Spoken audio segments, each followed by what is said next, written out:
ہم کریں گے ہر مظلوم کی حمایت۔ السلام علیکم، میں ہوں حورین فاطمہ اور آپ دیکھ رہے ہیں حمایتی نیوز HD چینل۔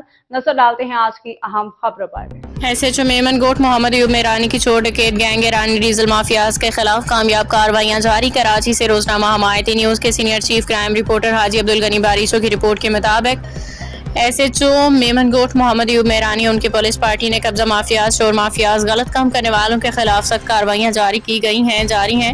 میمن گوٹ کے تھانہ کی حدود میں تھانہ کی سرپرستی میں کوئی بھی غیر معیاری کیمیکل شدہ دودھ نہیں چل رہا۔ کچھ موقع پرست بلیک میلر سوشل ورکر جو خود چور اور ان کے بھائی ڈکیت ہیں ہمارے ادارے کو میرے نام پر غیر تصدیق شدہ خبریں گروپ میں لگا رہے ہیں۔ تھانہ میمن گوٹ کے SHO محمد ایوب میرانی اور ان کی ٹیم نے تھانہ میمن گوٹ کے علاقوں میں منشیات فروشوں، ڈکیتوں اور غیر قانونی کام کرنے والوں کے خلاف کامیاب کارروائیاں کی ہیں۔ کئی میمن گوٹ کے ڈکیت مافیاز اور ایران ڈیزل مافیاز اور علاقے میں غیر قانونی کام ہو رہے تھے، ان کے خلاف SHO میمن گوٹ اور میمن گوٹ پولیس نے کامیاب کارروائیاں کی ہیں تو میمن گوٹ کے مافیاز بوکھلا گئے ہیں اور تھانہ میمن گوٹ پولیس کے حوالے سے غیر تصدیق جھوٹی افواہیں پھیلائی جا رہی ہیں۔ میمن گوٹ مافیاز کا گھیرا تنگ کیا گیا ہے تو یہ قبضہ مافیاز، چور مافیاز تھانہ میمن گوٹ پر غلط اور غیر قانونی طور پر نیوز چینلز، گروپوں پر جھوٹی خبریں لگوا کر چلائی جا رہی ہیں۔